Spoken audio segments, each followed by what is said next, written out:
Hello friends, welcome back to Excel Universe. मैं प्रेमकांत पांडे आपका स्वागत करता हूं एक्सेल के इस वीडियो ट्यूटोरियल में। दोस्तों, आपके पास अक्सर एक्सेल में एक ऐसा डेटाबेस होता है जिसमें आपको डेटा को सॉर्ट करने की ज़रूरत होती है। क्यों? क्योंकि वो प्रॉपर सॉर्टिंग ऑर्डर में होता नहीं है। तो इस केस में आप क्या करते हैं, डेटा टैब में दिए गए सॉर्ट एंड फिल्टर ग्रुप से सॉर्ट टूल्स का यूज करते हैं। लेकिन आपने अगर सॉर्ट टूल्स का यूज किया तो आपके ओरिजिनल डेटा जिसको कि आपको सॉर्ट करना था उसी को सॉर्ट कर देगा। अगर आपके बॉस ने बोला कि मुझे इस डेटा को सॉर्ट करके मुझे वापस करो, आपने उसको सॉर्ट करके भेज दिया, आपने फाइल को सेव भी कर दिया, लेकिन फिर बाद में आपको बॉस बोले कि नहीं, मुझे जैसे पहले फाइल था वैसे ही मुझे रिटर्न करो, फिर आप क्या करेंगे? आपने तो सॉर्ट करके फाइल को सेव कर दिया था और वो रिटर्न नहीं हो सकता है, अनडो नहीं हो सकता है। दूसरी परिस्थिति क्या हो सकती है, आपके पास कोई एक ऐसा डेटाबेस है जिसमें आपका डेटा का हेडर ही सॉर्ट नहीं किया गया है। मान लीजिए आपके डेटा हेडर में मंथ का नेम है, जैसे जनवरी है, उसके बाद मार्च है, उसके बाद दिसंबर है। ऐसा डेटाबेस हो सकता है, अक्सर आपके पास ऐसा आता होगा। तो इसे भी आप सॉर्ट करना चाहते हैं तो इसके लिए भी आप सॉर्ट टूल्स का यूज करेंगे।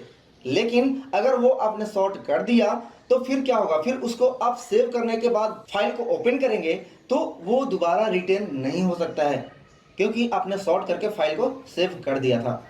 तो इन सारे प्रॉब्लम्स को दूर करने के लिए आज के इस वीडियो में मैं आपको बताऊंगा माइक्रोसॉफ्ट एक्सेल 365 के एक नए फंक्शन सॉर्ट के बारे में। जी हाँ दोस्तों, सॉर्ट अभी तक टूल्स के रूप में अवेलेबल था, लेकिन अब यह फंक्शन में भी आ गया है। तो आइए देखते हैं कैसे यह फंक्शन काम करता है।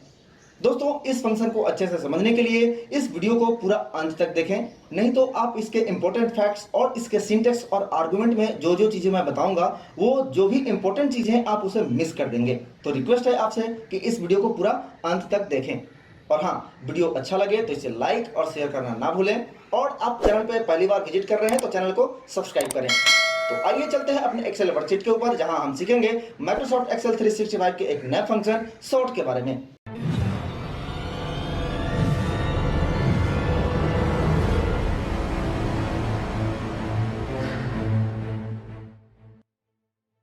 दोस्तों, यह सॉर्ट फंक्शन भी आपको माइक्रोसॉफ्ट ऑफिस 365 में मिलेगा। इसकी खासियत यह है कि डेटा को दूसरे रेंज या सीट या किसी दूसरे फाइल में असेंडिंग या डिसेंडिंग ऑर्डर में जैसे आप चाहें सॉर्ट करके ला सकते हैं। और सबसे खास बात ये कि आपके पुराने डेटा ओरिजिनल डेटा में कुछ भी चेंज नहीं करेगा। तो इस फंक्शन को लगाने के लिए हमारे पास ये डेटाबेस है जिसमें सुपरवाइजर के नेम डुप्लीकेट भी हैं और सॉर्टिंग ऑर्डर में भी नहीं है। तो सबसे पहले हम यहाँ इसे सॉर्ट करेंगे, लेकिन इस ओरिजिनल डेटाबेस के ऊपर नहीं, कहीं और।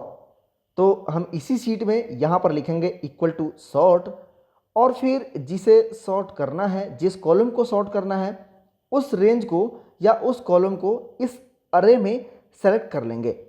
इसके बाद ब्रैकेट क्लोज एंड इंटर।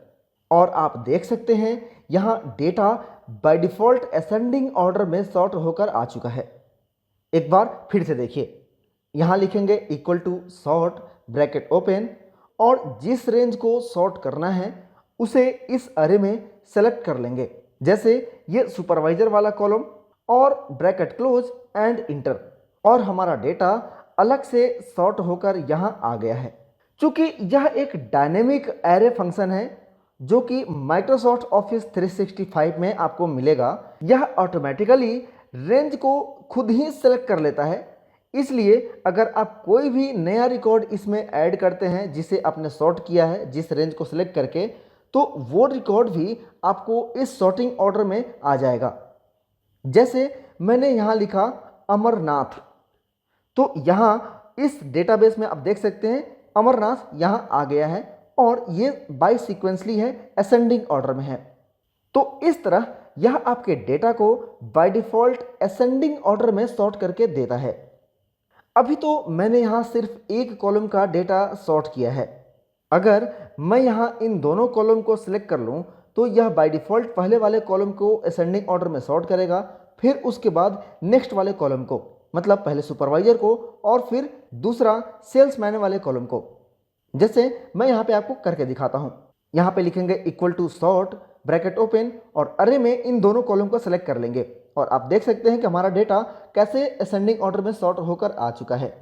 तो यह बाय डिफॉल्ट पहले वाले कॉलम के हिसाब से असेंडिंग ऑर्डर में डेटा को सॉर्ट करेगा, लेकिन मुझे इसे इस सेल्समैन के हिसाब से, मतलब हमने जो इस डेटा में सिलेक्शन किया है, इस अरे में जो डेटा का सिलेक्शन किया है उसमें जो दो कॉलम मैंने लिया है उसके दूसरे वाले कॉलम के हिसाब से डेटा को सॉर्ट करना है, मतलब सेल्समैन वाले कॉलम के हिसाब से।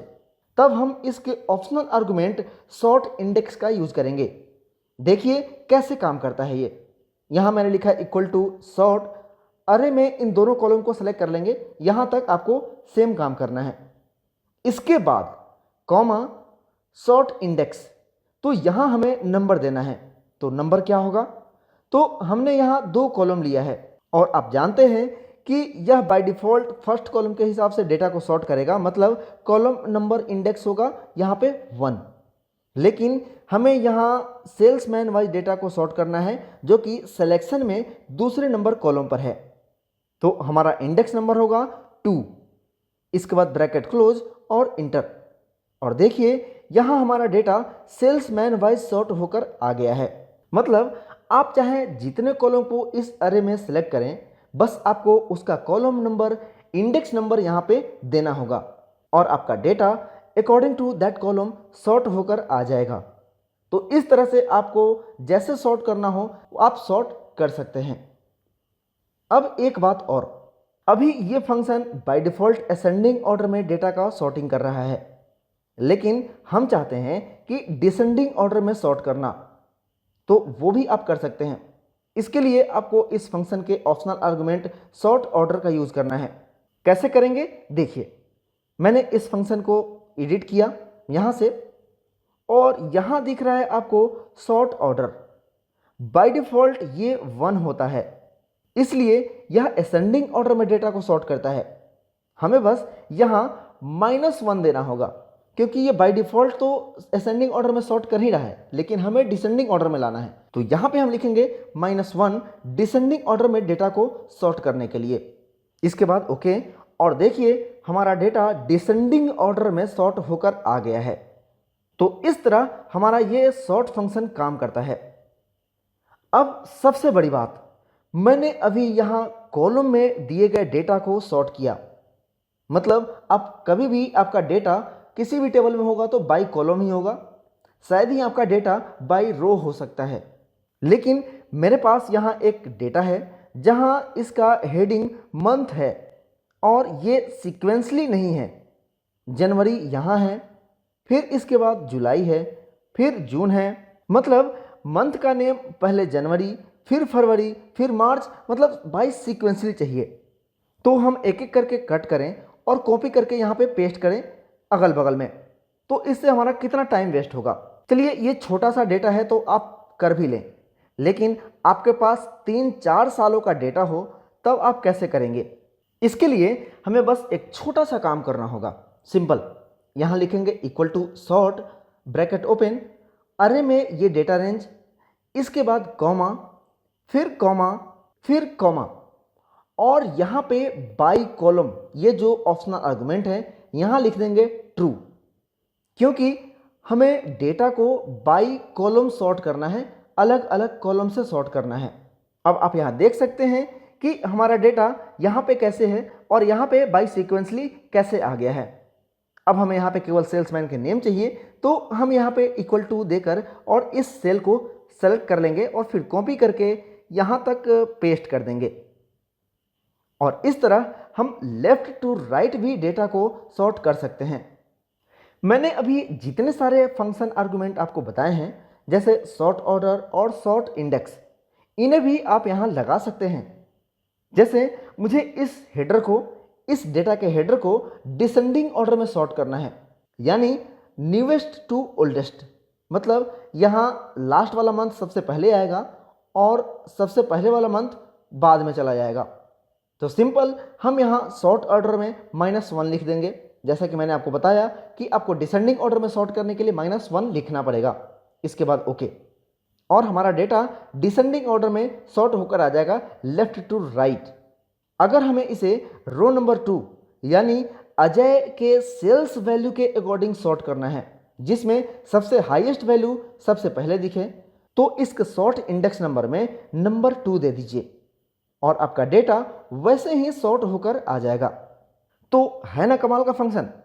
अब लास्ट में मैं आपको इस सॉर्ट फंक्शन को यूनिक फंक्शन के साथ कंबाइंड करके दिखाता हूं कि कैसे ये हमारा काम आसान कर देता है।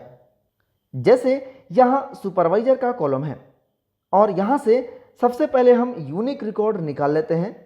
तो यहां लिखेंगे इक्वल टू यूनिक और अरे में ये कॉलम सेलेक्ट कर लेंगे सुपरवाइजर नेम वाला।